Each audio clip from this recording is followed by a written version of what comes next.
Olá pessoal, sejam bem-vindos mais uma vez ao nosso podcast Nutrição de Fato. Então hoje daremos continuidade na nossa série sobre o Guia Alimentar da População Brasileira. Iremos dar início hoje no capítulo 5, onde iremos falar sobre os obstáculos, as dificuldades potenciais para assim seguir as recomendações do guia. No episódio anterior, falamos sobre o ato de comer e a comensalidade.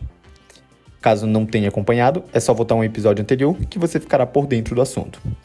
Então, neste capítulo, iremos discutir sobre o que faz as pessoas não conseguirem seguir as recomendações de uma alimentação saudável que esse guia traz.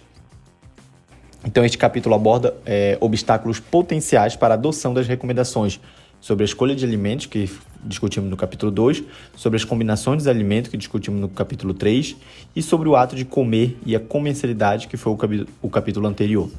Esses obstáculos são identificados como informação, oferta, custo, habilidade culinária e até o tempo e publicidade. Então, a gente vai detalhar cada tópico a seguir.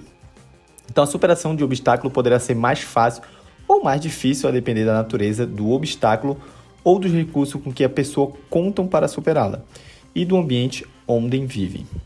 Por isso que a gente sempre recomenda que a pessoa tenha um ambiente favorável à mudança dela. Alguns obstáculos poderão ser removidos totalmente ou rapidamente, enquanto outros, possivelmente a maioria grande parte das pessoas, vão requerer persistência, né?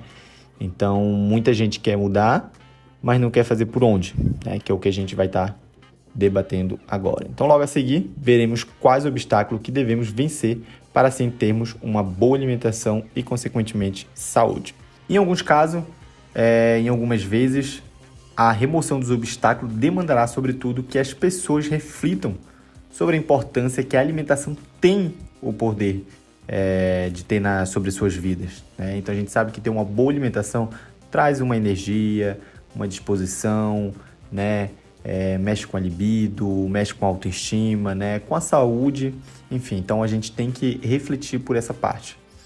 O poder público também faz parte, né, para acabar, ele tem que ajudar a gente a acabar com esse obstáculo que a gente vai discutir. Por exemplo, com ações políticas. Então, essas ações que visem principalmente o aumento da renda do mais pobre, né? Então, não adianta a gente pedir tanto para o mais pobre comer verdura, vegetais, alimentos in natura, mas às vezes a renda dele ainda é muito baixa. A universalização do acesso à educação e serviço de saúde e apoio à proteção ao aleitamento materno e assistência técnica ao suporte financeiro e à agricultura familiar. A criação também, por exemplo, de equipamentos públicos que comercializam alimentos in natura ou minimamente processados e preços acessíveis também e oferta de refeição saudável nas escolas. Que a gente sabe, quando a gente fala de poder público, a gente sabe que o caminho é bem longo. Então, o primeiro obstáculo que temos que superar é a informação. Há muitas informações sobre alimentação e saúde, mas poucas são de fontes confiáveis. Então, a gente sabe hoje que a internet está cheio de gente com várias informações, blogueirinho, pessoas que não entendem, com várias informações, e às vezes não com o intuito de machucar aquela pessoa. Ela acha também que ela tem uma informação correta, valiosa, mas às vezes não, tá? Então, às vezes a gente repassa uma informação que pra gente é verdade. Então, é crescente, por exemplo, a quantidade de matéria de televisão, rádio, revista, internet, com informações e recomendações sobre alimentação saudável, né? Entretanto, a utilidade da maioria dessas matérias é questionável, né? Por exemplo, a gente vê muito sobre o superalimento, alimento para isso, né? E ignora a importância de variar e combinar os alimentos. E o que fazer, então, né, para combater tudo isso? Bom, em primeiro lugar, tenha este guia, tudo que a gente falou até aqui, como fonte confiável de informações e recomendações sobre alimentação adequada e saudável. Todo o conteúdo desse guia ele foi baseado em conhecimento, né, científico. Então, as informações aqui são valiosas. E o outro obstáculo é as ofertas. Então, a gente sabe que alimentos ultraprocessados são encontrados em toda parte, sempre acompanhado de muita propaganda, desconto e até mesmo promoções. Enquanto os alimentos in natura ou minimamente processados nem sempre são comercializados em locais próximos à casa e muito menos promoção. Então, duvida aí quem do outro lado aí já escutou uma promoção de uma maçã. É muito difícil, né? Até recentemente, alimentos eram geralmente comprados em mercearias, quitandas, açougue e pequenos mercados. E a oferta no comércio de alimentos ultraprocessados era limitada, então quase a gente não via, né, alimentos ultraprocessados. Hoje, você não encontra legumes próximos à sua casa, mas encontra um salgadinho, um biscoitinho vendendo em cada esquina. E hoje sabemos que tudo mudou, né? Tem muitos alimentos industrializados por toda parte, e os alimentos in natura é às vezes difícil acesso, só em grandes redes de supermercado, por exemplo, dificultando assim o acesso, né, ao alimento, fazendo com que as pessoas que compram quinzenalmente, né, que geralmente acontece, ou mensalmente, diminui então o consumo de alimentos perecíveis, como frutas e verduras. E o que fazer então, Rômulo, para melhorar isso? Bom, o guia traz que a primeira coisa é evitar fazer compra de alimentos em locais onde apenas são comercializados alimentos ultraprocessados, né? E evitar comer em rede de fast food, em supermercado ou em outros lugares onde você encontra todos esses tipos de alimento. Uma boa providência é levar uma lista de compras para evitar, então, comprar mais do que você não precisa, sobretudo de produtos em promoção. A outra dica é não levar criança ou, quando for ao mercado, não ir com fome, que a gente tende a comprar mais coisas hiperpalatáveis. Você ainda pode, por exemplo, se engajar em iniciativas públicas que visem a regulação de alimentos que podem ser comercializados dentro de edifícios públicos, como cantinas, escolas ou até mesmo hospitais. E o outro obstáculo é o custo, onde as pessoas acreditam que comer saudável é muito caro, né?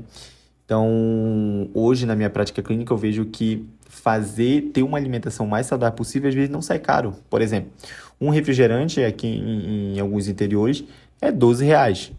E 1 quilo de maçã chega a 8, 10, né? A gente sabe que há uma dificuldade, às vezes, dos alimentos in natura, né? Mas se a gente for colocar na ponta do lápis, os alimentos in natura, eles acabam sendo mais baratos, tá? E, claro que a gente tem que dar preferência aos alimentos in natura que está na safra, né? Ou também, por exemplo, plantar, né? Isso seria uma boa dica, ou você também ir atrás de agricultores locais. E o próximo obstáculo, então, é as habilidades culinárias.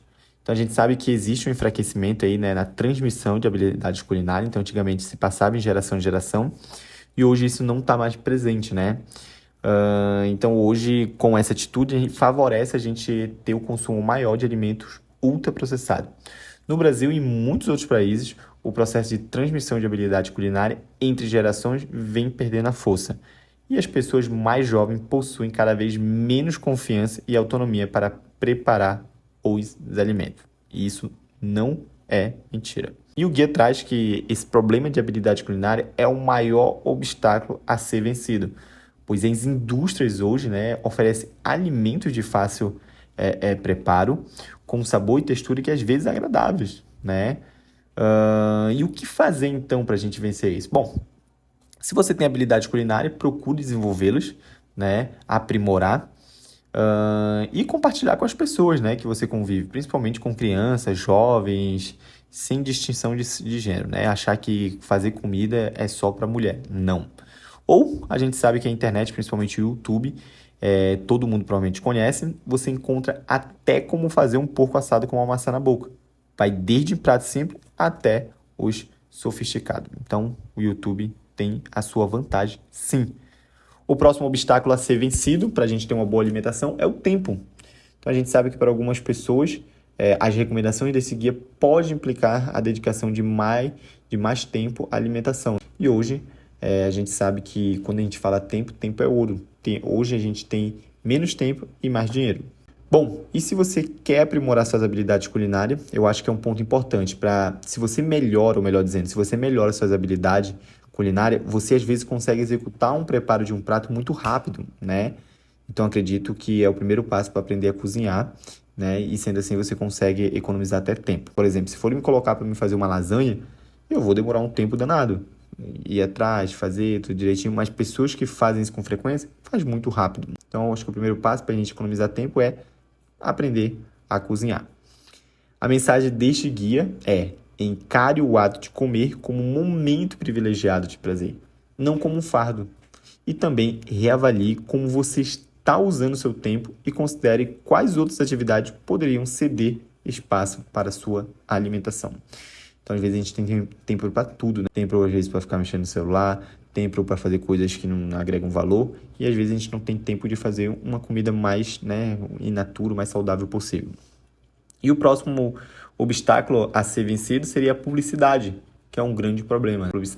A publicidade de alimentos ultraprocessados domina os anúncios. Então, por exemplo, frequentemente a gente vê informações incorretas ou até mesmo incompletas sobre alimentação e atinge, sobretudo, crianças e jovens. Então, lá em propaganda, às vezes tem um suco que fala que é saudável. E a gente sabe que não tem nada de saudável. Que é rico em vitamina C, rico em tal mineral. O que fazer, então, Ron, para a gente vencer esse obstáculo da publicidade? Bom, os pais e educadores devem esclarecer as crianças de que a função da publicidade é essencialmente aumentar as vendas dos produtos e não informar ou, menos ainda, educar as pessoas. Limitar a quantidade de tempo que as crianças passam vendo televisão é uma forma de diminuir a exposição de propaganda e, ao mesmo tempo, torná-las mais ativas. Mas atenção, ações podem falar mais do que palavras. As orientações dadas às crianças devem ser praticadas pelos adultos, tá bom?